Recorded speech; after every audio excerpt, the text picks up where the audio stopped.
Well, once again, everybody, welcome in. I'm Jeff Slakey from KMAS Radio. We're continuing our community forums across the Shelton School District. This time we're at Shelton High School, and we have some great representatives to talk with us tonight. Bruce Kipper is the principal. We also have Jordan Stray, one of the assistant principals, Katie Shrum, a CTE teacher, and still here with us is Superintendent of the Shelton School District, Wyeth Jessee.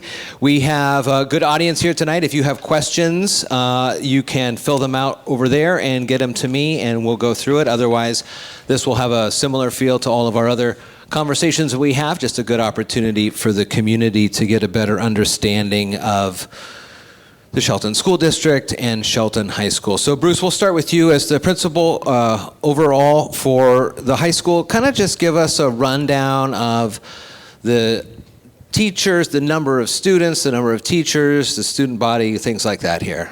Sure. Thanks, Jeff. And thanks for being out here tonight and, Sure. and doing this. This is a great opportunity for families to get more information. And like I always like to say, a closer look always reveals more than a casual glance. So I appreciate the opportunity. So here at Shelton High School, we have roughly a little over 1,400 students. About 100 of those are enrolled in Running Start. Okay. So those are mainly juniors and seniors. They attend, some go 100% in Running Start, and then others have a varying number of classes here, 1, 2, some have 3, and they kind of go back and forth between the college and high school. All of them are very involved at Shelton High School in extracurricular activities and sports and those type of things. Theater, choir, we have a lot of choir students that are in Running Start, band, those things. So they do take advantage of the opportunities here outside of the classroom. Beyond that, we have about 75 certified teachers, roughly 125, 130 staff members overall, including our classified staff and paras and those things. So it's a fairly large organization. Yeah. We're really just a microcosm of our community. We have students that come from varying backgrounds, and we have a fairly large ML population, our multilingual students. We have a population of students that have IEPs or have special services that we attend to. Roughly any given time of the year, roughly half to 60% of our students are involved in extracurricular activities, sports, clubs, those type of things. We have a very robust CTE program. I'm sure that many of our families are aware of our Academy program. We're really built around the Academy model. And the freshman year is designed for students to explore. And then after that, when they get to near the end of their freshman year, they choose an academy and a pathway to enter their sophomore year. Wyeth, can you pick up on the microphone here? I kind of want to get an understanding of where, and Bruce join in too on this, how that academy model came to be, where you kind of took the inspiration, because it is different than what a lot of families, I think, here that even went to Shelton at some time went through in their education. So how did that all come about, and where did the research show that this was a good idea? Yeah, that's a great question. And I think one of the great things about these roundtables is capturing some of that history, right? No one's going to get on the internet and research all these things and get some quick answers of like, why did they do the academy model? Where did that come from? The Academy model is now over 10 years old here, and it was really, I think, it's about pathways, really. And that's also pathways for students at most comprehensive high schools have something where they are interested in something or a field or a line of studies. There's a sequence of courses, and for us, we have a tremendously robust CTE program, college and career technical education program. It comes with its own funding. It's a restricted fund source that comes from the states, about $8 million a year. That's a lot for a district the size of Shelton. And they can do a thing like the Academy model, these pathways. And the Academy model is out of Nashville. So Nashville, Tennessee is where it came from. And it's it should be a very evolutionary model. I think that's sometimes hard for people to understand because, one, industry in the workplace is always changing. And so they're always looking for different skills, different things that kids can do. It's fast paced. I mean, just right now, just technology where AI is. I mean, like that is a very shifting environment. But then also for auto shop, like you go, oh, well, now you got to know how to be able to do the technical boards to be able to read and diagnostic things. I'm sure you know we do do performances and publication and broadcasting. That area is obviously shifted as well. So we shift those skills and the things that we teach inside the classes upon a sequence as they build up. But there's really two other things that I think are also important. One is just the interest of students. And so we craft, like other high schools all across the United States, our courses are also based on the interest of students. We can't just simply create pathways because that's what industry wants. Kids won't sign up or they won't show up. And so we make sure that we match that. We have a very detailed way of doing that, a lot better. That's one of our improvement things since I've been here the last 5 years. But the last one, which is a very interesting thing, is our freshman academy. And you know, I got experts here to my left. Ultimately, Bruce and I were in Nashville. I was already like, what are we gonna do different? We went to some different high schools in Nashville, and we're both like, we gotta have this freshman academy because it's about the orientation of the students to high school. It was one of the things in our strategic plan. Students and families are like, I need a lot more orientation in high school. It's very confusing and very intimidating, and I don't know how to navigate it. So now we have a freshman academy. Not only can it help you navigate high school and beyond, but also I think, which I think is more important actually in those things, is really about how do you navigate life? Like you become, you know, you're 14, you're faced with a whole bunch of social situations along the course and journey of high school. You want to be able to navigate those the right ways because you can get off on the wrong path in high school. It can take you into where you truly won't have access and opportunity. So that's my long answer. I think it's important that I go over some of those things just because those are the really cool things that go on for the academy model here at Shelton High School. And when it comes to somebody choosing an academy, they're not pigeonholed into that for the rest of their life. Is that right? I mean, they can, just like any college major or whatever, you go, well, this isn't the path that I liked, and you're not then starting over again. I mean, you're still getting credits to graduate eventually, right? Yeah, and the way the pathways are built is there's some crossover between classes. Certain classes may meet a different number of pathways. And so students, when they choose their pathway going in, like at the end of their freshman year, then their courses for the next year is set up, their electives are set up based on that pathway. And usually if a student gets in their sophomore year, beginning of their junior year, and they want to change, they can still complete the pathway of the next chosen, the one they make. Sure. So because some of those classes are crossing over and they're meeting different requirements, just like a college class meets different requirements depending on what major you're having or what minor you might have. And you mentioned this kind of like an elective. This isn't pushing aside any of the, I guess, traditional general education courses here at the high school, right? No, they still have to meet all of the general requirements that any other graduate has to meet. Jordan, tell me a little bit about your role here at the high school. Yeah, it's perfect that we're talking about this because my role previously for the past 3 years has been to oversee the Freshman Academy, or as we have titled it, the High Climber Academy. And so really, I think thinking about pathways and academies, my role has really been to gather a core team of teachers that teach mostly freshmen. We have built a course called Freshman Seminar. It was inspired by a course that Nashville offers as well, but really we kind of took it, ran with it, and made it our own, and really made it something I think even bigger than Nashville treats it, to the things that Mr. Jessee said about, you know, not only giving students skills to be successful in high school and outside of high school, but in life. And so really we got as a group of teachers, and Katie Shrum here to my left was a core part of that initial group who were excited about freshmen, passionate about making sure that our freshmen were successful in high school and had purpose in high school, and establishing like what are some of our goals, what are the things like we want freshmen to get, and it continues to grow. And so sometimes I feel like I have to be protective of freshman seminar too, because our freshmen, there's a lot of things we want them to learn so that they find success in high school and they find purpose in high school. And I think our biggest goal of High Climber Academy is that students feel a sense of belonging here at Shelton High School, and they feel that with the teachers that teach in this program. They feel so cared for, so loved. They're constantly going back to their teachers. Our seniors are the last group of students who didn't have seminar, and they're still bitter about it. So if that tells you anything.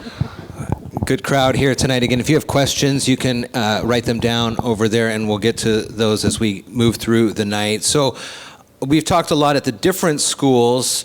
Katie, Jordan, this will be for both of you. We've talked a lot at the different schools about systems and processes and how the strategic plan and through the work with the school board and the different principals there have been able to kind of really, while still giving each school their own unique personality, they are working on underlying systems. So by the time they get here to the high school, they are better footed to move through the 4 years in a good trajectory with attendance and graduation and things like that.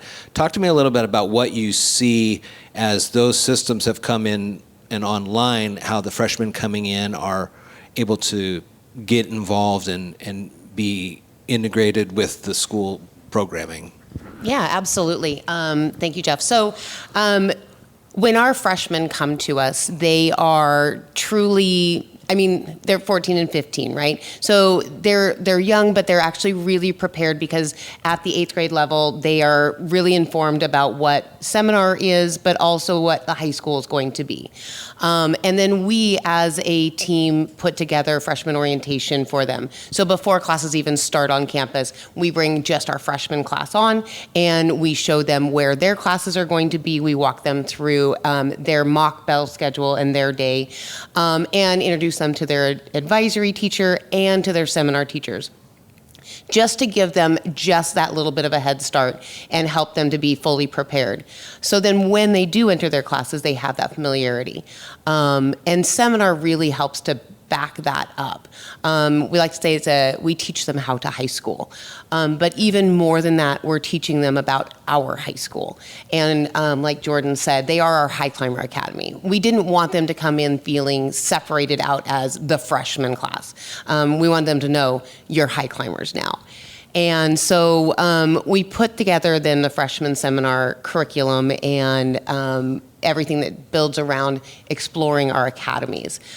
Each of our academies is really important to the different pathways and such that we have inside of them, but also to connecting our freshmen to their studies. So if they're taking classes that they really enjoy, classes that they have a passion for or a natural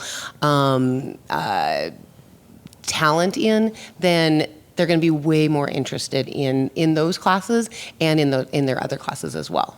Bruce, you're here for a few years now. Explain to me the mention of the culture of being a high climber. What does that mean?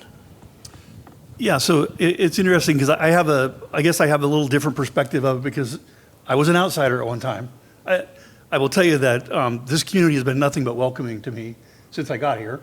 And I think if you have ever seen we had made a video a few years ago that we show at graduation. And in it, I think some of our community members and I think a couple of board members explain what it means to be a high climber. And it's more than just a guy who climbs up a tree and cuts trees down.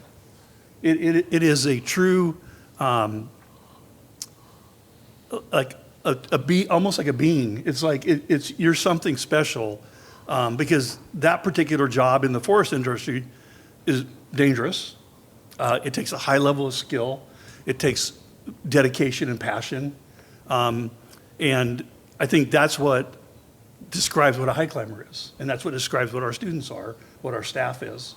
I came from a very, we called it a small district in Arizona, but it had 14,000 students, to a district that they call a big district with 4,000 students. Right. And a big school. I mean, I've been in schools with 3,000, 3,500 kids at high school, and this community is very passionate about their kids and about their community and about their schooling, and it is reflected in what we see on a daily basis. I love the kids here. I have a good honor of talking to many folks in our community, and I run across generational high climbers. And actually, I ran into a fourth generation high climber the other day I was talking to. It's just pretty impressive. You're right, people take ownership, and they really have roots. With 1,400 students here moving through on a daily basis, how does that all work in making sure everybody gets to where they need to be, and it's all safe and secure here with the different staff that monitor those things and see kind of the comings and goings of the students? So I think the most important thing to understand is we understand and we know that our students are going to make mistakes. And we aren't here to punish students. We are here to help them grow. And so like me, I don't like having a lot of rules, because then students just become robots. There's a checklist, and if I just check these things off the list, then I'll be doing good, right? Not necessarily.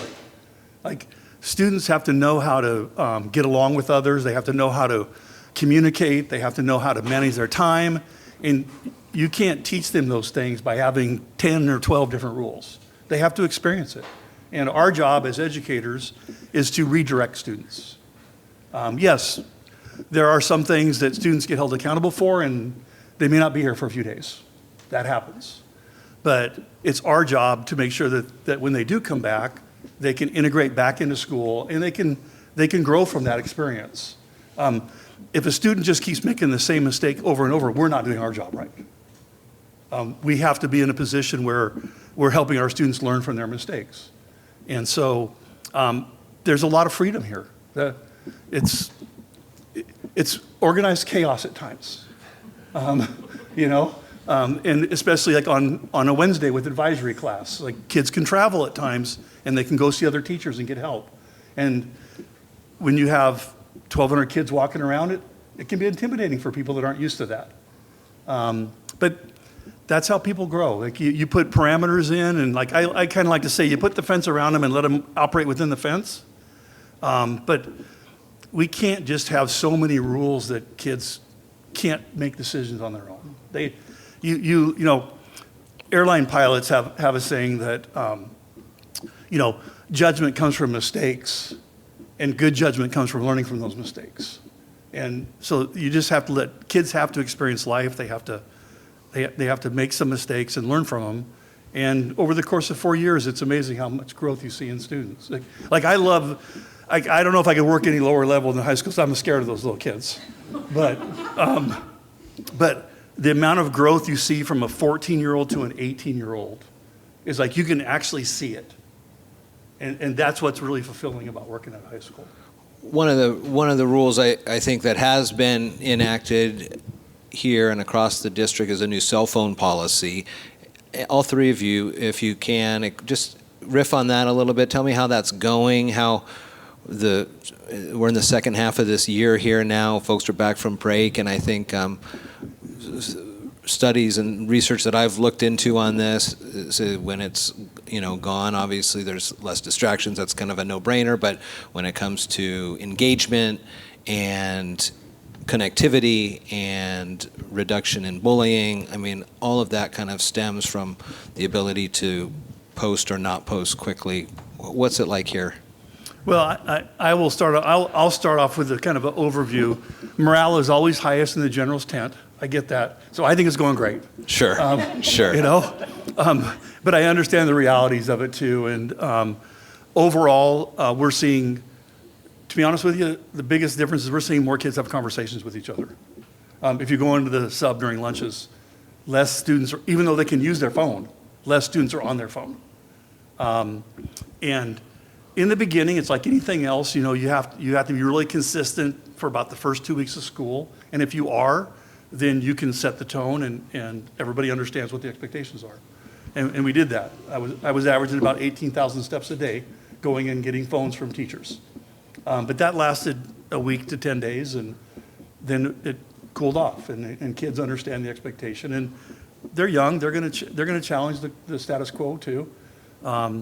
But from my perspective, and from an administrative perspective, it's been a nice change in seeing kids engaged.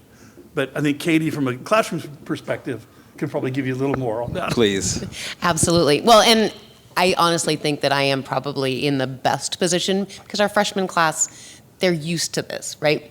The schools that they were in previously in 8th grade, they didn't have their phones out at all. So I do know that I definitely have a little bit of a benefit on that. But they are going to push, and they do, and the consistency is that key point. As long as we're consistent in the classroom and we're consistent on campus, then it makes everything easier for all of us. Students know what to expect. The staff knows what to expect. And we do that. I have honestly had this in my classroom for years, so it was really nothing new for me. I do teach it as an employability skill, and when you're on the job, you can't be on your phone. When you're doing that first entry-level job that our students are going to have, they're not going to be able to sit there on their phone or have their earbuds or their headphones on. And so I tell them, I said, learn those skills now where it's easy and you don't, and I can't fire you.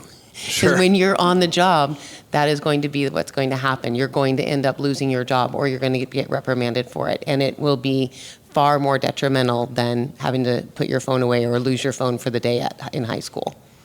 Again, folks, if you have any questions, you can fill them out there. Otherwise, we'll just continue this conversation. Wyeth, we've kind of talked about this leading up to most of the conversations we've had at the lower level schools kind of are in preparation for eventually being here at the high school, the capstone experience in the Shelton School District. So talk to me a little bit about where you see the high school, and in the past we've talked about in relation to other schools in the district, but now as you look across our region, kind of the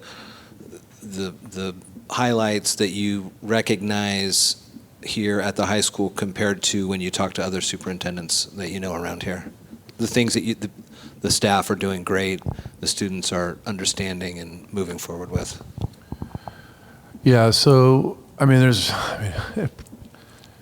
previous district, I had 12 high school, comprehensive high schools, right? Like, and Bruce is used to some of those things too. We've had many conversations coming on board and seeing things that are unique about SHS.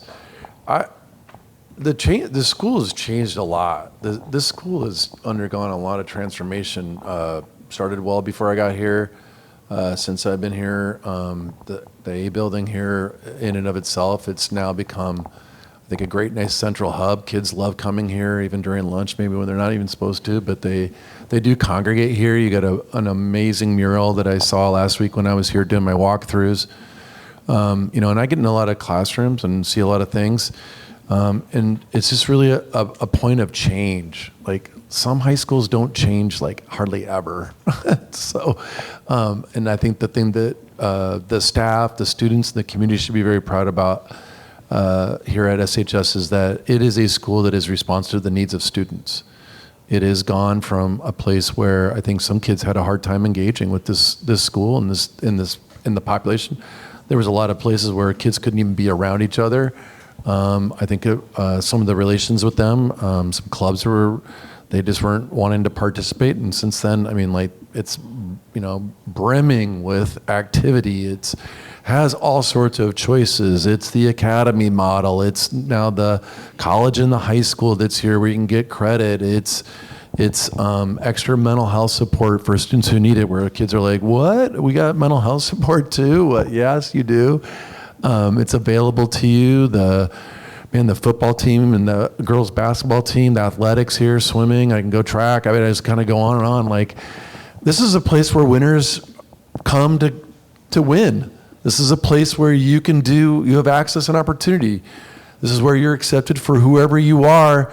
We'll take you, we'll grow you, not only as a student, but as a person. And that's what I think sets this school apart from other schools where it was just running on tradition. And if you didn't have it, well, you're a loser out. Here, it's just the opposite. It's whoever you and what you need, we will change for you to help you get where you want to go. And so I think this town has a little bit of a hard time taking some extra pride in their ability to be super successful. And I think SHS is, I think, a real highlight in the recent history for this community.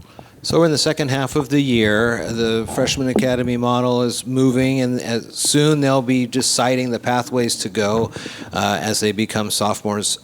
What is going on now in the classrooms to get them prepared for the latter half of this year and into next year? Absolutely. So like I said, we explore all of our academies throughout the first 2 trimesters of the year in freshman seminar. And we get to explore those in different ways depending upon the academy. One thing that we've introduced this year, which has been an absolutely amazing experience, is our skills fair that we do in the High Climber gym. And it's a great opportunity for our freshman class to get to go through and try out the different pathways. So they're learning in a hands-on, amazing way from our community members, from student leaders that are in the classes, and they're really learning about what those classes could entail. Just this week, we are actually culminating our Business, Finance, and Hospitality Academy with our own Orca tank, and our students are developing a product.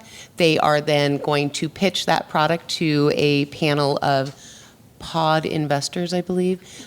I have to rethink my terminology because it's been Shark Tank, so they've been sharks, now they're Sure. pod investors. But it's such a great opportunity for them to get to explore that. And then we will reflect back on all those academies. And what did you like? What did you not like? Remember those classrooms that we got to go and visit, or the different classes that you can take. And then we reflect on that, and then they do a declaration. And this declaration is really their way of connecting to that academy and pitching why it would be important to them, why they want to take the classes. I have students that have known from day one of their freshman year what they want to do, and that hasn't changed. And I still have students that don't know necessarily, and I get constantly asked, but which academy should I go into? Which pathway? And I said, well, if you, kind of what Bruce was saying, if you choose a pathway and it's not, and you get in there and it's not exactly what you want, you can make a change. You don't have to. But this gives you an opportunity to try on a career pathway, try on something that you may really like. And so it's just really a great way for them to safely get to explore those careers that they may think that they really want to do without a lot of added expense or a lot of added burden. So they've really, and we do have a good connection with those academies. Yeah. I think one thing, Jeff, we haven't touched on that makes really the academy model work, and that's our community partners. I mean, I think we're up over 35 community partners in all. It might even be more than that, to be honest with you. But these are local businesses, industry that are investing in our kids and our students, which creates opportunities for them after high school.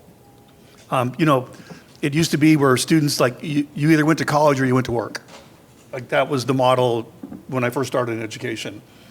And now it's like we want students to have a number of opportunities after high school. And these opportunities are being created by our community partners.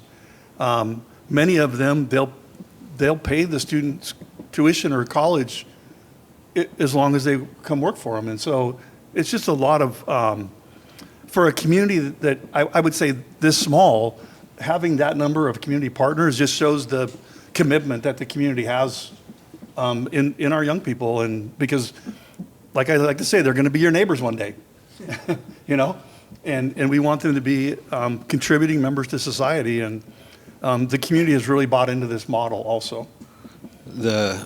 I was at the Natural Resources Expo and the Health Science Expo. Jordan and I talked with you a little bit about this. I think I'll be there on Friday for the Orca Tank one as well. So it is fun to see not only the pride that the student leaders have showing off their classes in their situations during those expos to the freshmen who can then choose, but then talking with the freshmen and kind of getting a chance to interview them a little bit and seeing some of those sparks start to light up and go, I didn't quite realize this was a pathway. I didn't quite realize this could lead to a good, sustainable family wage income here locally so I can stay close to my parents if I choose to do that after college or however you go down those paths. How often do you talk, I guess this would be sophomore through senior, and the teachers there and the students, and kind of assess what is being taught? You mentioned the adaptability of the classes and how you're making sure you're teaching to what students like these days, but you're not going to necessarily always be teaching streaming YouTube creator classes like that. Like, how do you decide what the future focus looks like and how you get these kids prepared for that, any of you? I think that's a really important role that our community partners play in this process, in addition to just kind of revisiting our courses every year. Our CTE programs have to be grounded in like 21st century skills and what is current. And so they're meeting regularly once a quarter with industry partners to discuss like current issues, talk about their programs. And so really trying to continue to stay relevant and grounded in what the workforce is looking for, what does the future of business, for example, or marketing is a great example, right? Marketing has moved so much from this kind of traditional pathway to what does social media marketing look like? Katie teaches a social media marketing course, and it's really hard when, we're trying to not allow cell phones, but Sure. also like that is the world, right? Our students are they are buying products mostly from influencers that they see every day. And so really trying to continue to make sure that our programs adapt to what is occurring at this time. I think it's really helpful that we often have staff members that have worked in industry too, so they may still have friends that are in the industry, so they're still staying current as well. For a lot of high schoolers, it can be obviously an adjustment. You're going through 4 years of your life at a really key moment here. You're changing physically, physiologically, mentally. All sorts of things are happening here in these important 4 years. What are some of the things, you talked about mental health support a little bit, but what are some of the other ways that this school helps support students on a basis where either a teacher or a staff member recognizes that someone might be struggling, or there's the ability to talk to somebody if there's problems at home or things like that? Go ahead. Well, we have our school counselors who are well equipped to support staff and students. I would say our staff as a whole, though. Bruce spoke to this. Our staff is an incredibly aware staff, and they know when a student is struggling or they're looking different, they're behaving differently, and they're really quick to either check in with the student or get the student to somebody they know who can support them. We do have a mental health counselor that is here 5 days a week. We have a drug and alcohol counselor here 1 day a week. We have a school social worker. We have lots of support here, and it's really a matter of really trying to use our resources well to support students, both with their mental health and whatever's going on in life. I think that a school counselor's role is vast and always evolving, and so sometimes it's challenging for them, and that's why there's that value of having that mental health counselor as well, but also making sure that students are prepared for life after high school as well. That's part of our seminar classes role. We have a college and career specialist who she helps kind of students navigate the challenges of becoming an adult too, because that brings a lot of stress to students and families. And so we provide a lot of supports here at Shelton High School. Again, if anybody has any other questions here, we're moving through nicely. Let's talk a little bit too about the safety and security on campus. I know at least one of the safety officers, former Shelton Police Department officer here, Paul Campbell, and I know he walks around a lot. What are some of the roles he does things when he's walking around here. Wyeth, don't worry. He's engaging with the students and kind of just making sure everything's going well there. What is it like on a disciplinary side? You talked a little bit about some of the things that you try to do here, but kind of explain that a little bit. I hear stories on the internet, about things going on, and so this would be maybe a good chance to address some of those misconceptions that people have here. Yeah, I will say this. So we have 2 security guards on campus. There's 5 administrators, if we include our district athletic director, Scott Chamberlain, who's housed here on campus. He meets regularly with our administrative team. He's part of our administrative team. And we have a very robust security camera system on campus. We've added more cameras each year as we go by. Our number one job and priority is keeping kids safe and providing a very safe, because if kids aren't safe, they can't learn. We might not even try if they don't feel safe. I mentioned earlier that a closer look always reveals more than a casual glance. And I think a lot of the internet stuff you see are casual glances. And I'll invite anybody, community members, parents, school board members. You're welcome to come here anytime. I'm happy to take you around. We're a wide open campus. There's nothing secret here. I will tell you that like any other high school, 90% of our kids are doing exactly what we want them to do. But you never hear about them. 10% of the students, they need some support. They're coming to us. Many of our students come to us with some trauma in their life, some difficulties, whether it's broken homes or whether it's, a lot of people are struggling right now. It's a very tough economy, and it's not all roses and cakes as people think it is. And I had a meeting with our department chairs today. Our parents are sending us the best kids they have. They're not keeping the good ones at home. And so we have to work with the kids we have. And we have to meet them where they're at, and we have to help them grow. And they're going to make mistakes. Do kids make mistakes here? Absolutely. I go to Walmart, kids make mistakes, and adults make mistakes at Walmart every day. I see it. So we're just a microcosm of our community. And we respond. And again, it's all about learning, and it's all about getting kids to grow.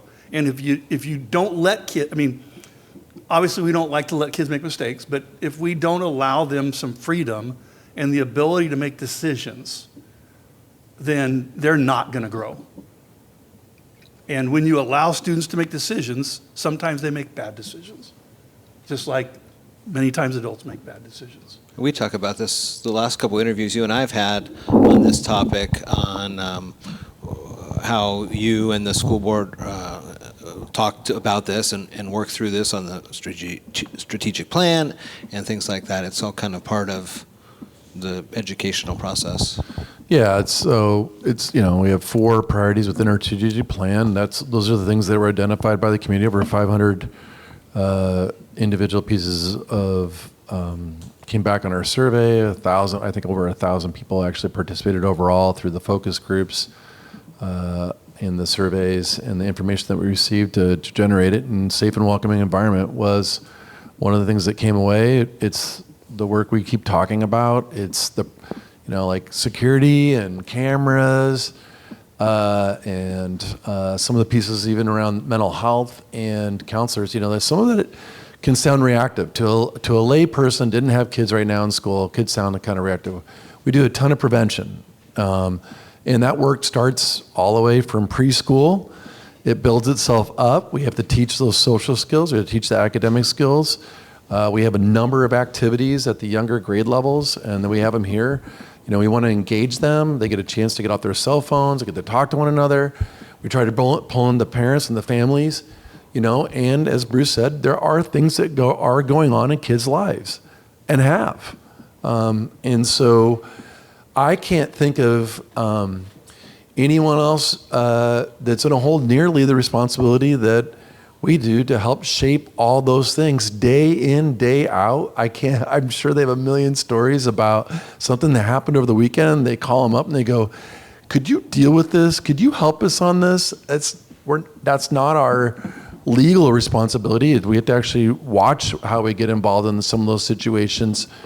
But we feel a lot of pride in what we're trying to do because we do want to shape those citizens who will become your neighbor to do the right thing. We are trying to get them to be productive citizens in a way that can provide economic mobility.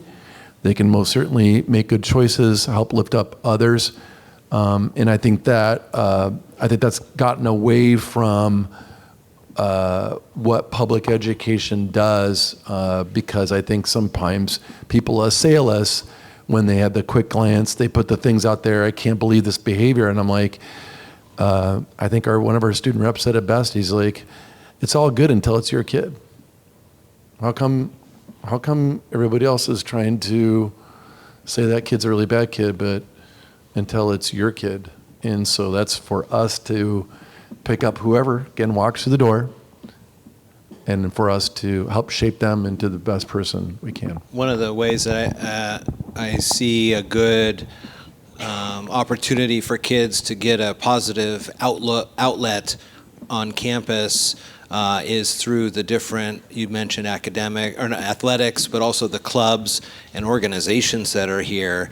And over my time at the radio station, I've had the great privilege to interview many of those student leaders in those clubs, FFA, DECA, NJROTC. They all come through, and they really are kind of the future leaders and folks in our community who people will start to look to. The diversity of the clubs here nowadays is amazing, with game theory and all these things that people can find an outlet to help push them in a positive frame. That's got to be fun, because I know the first home football game, everybody kind of shows up and shows off what they do. That's a great part of this school, I think.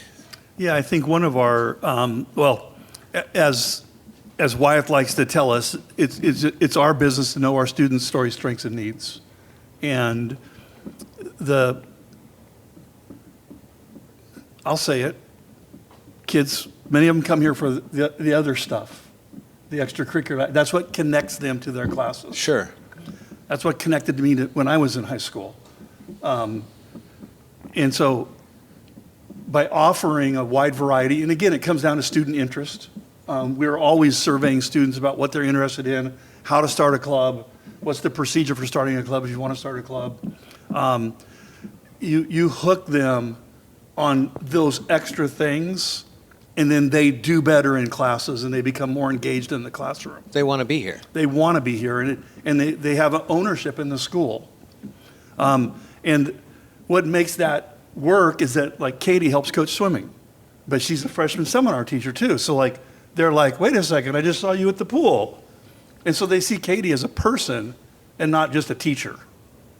And so that's why I think it's important that we need to have as many coaches, club sponsors as we can that are teachers, because that's how you make the connection. Now, all schools have to rely on what we call off-campus coaches or off-campus sponsors. There's just too many to fill. But our job when we look to hire staff is what else do you offer? How are you going to connect to kids outside of the classroom? Because from a teacher's perspective or a staff member's perspective, it's much more fulfilling if you're connecting with kids outside the classroom also. You now have a purpose. If a student just comes here, goes to class, and leaves, they don't feel that connection. That's the same thing for a teacher. If the teacher just comes here, teaches their 4 classes, has their planning period, then leaves, they don't necessarily feel a connection either. And so that balance of getting staff members that are coaches and sponsors, getting as many kids involved, there's that connection that now everybody is much more fulfilled. Everybody has a purpose. And then that purpose creates, okay, what's your passion? What are you really passionate about? And then let's get you in those areas. We're taping this on the 20th of January. Ballots will be out soon. There's districts across the state here in Mason County, especially 2, that are going to be asking voters to be informed on an upcoming levy vote. I think as we've talked over the different schools, this is probably the school that would have the most impact on those. If you could explain from the district superintendent's standpoint of kind of where the levy support from the community goes into the high school.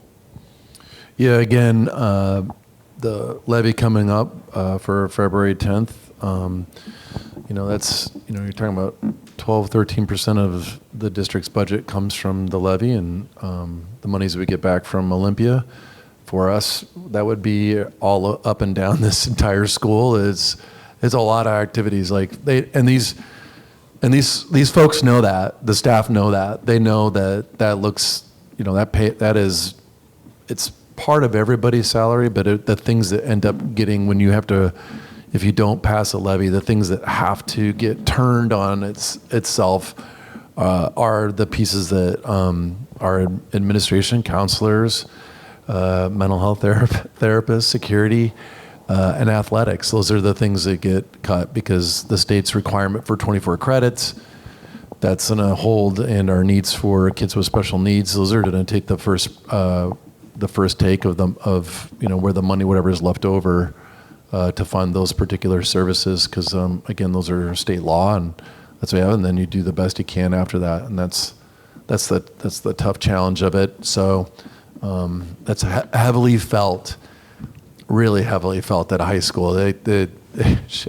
Jordan went on and on about all these things that are going on and all the things that help assist and all the clubs and activities and athletics, that it's transformative for a comprehensive high school, Jeff. You would see it be night and day. If you're in elementary, you would see it and feel it. But because there's so many other activities that tie into kids and their lives, with athletics and activities, that's just part of what you do here, and the supports kids need to get out the door. Those would be the things that would be absolutely felt.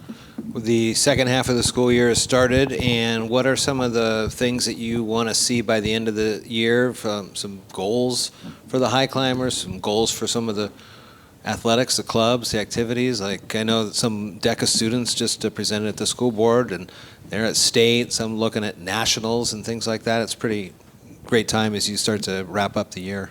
Yeah, I think so. Like our main goals that are tied to our SIP are what we focus on a daily basis.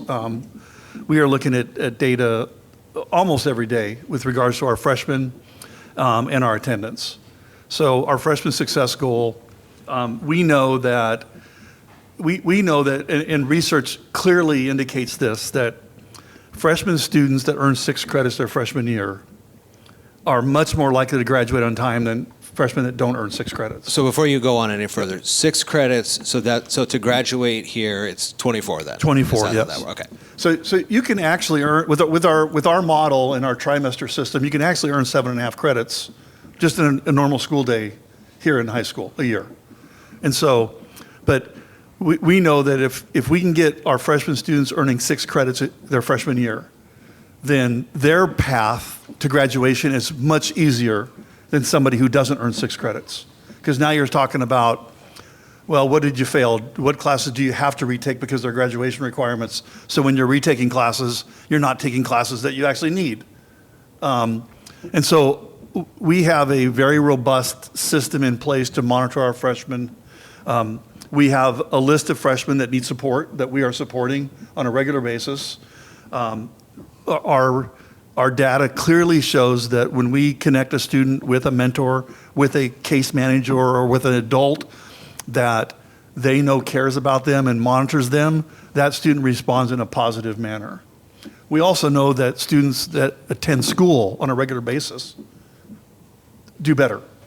When I presented at the school board back in December, I think it was, like our freshmen and overall student body, those students that attended more than 90% of the time passed all their classes.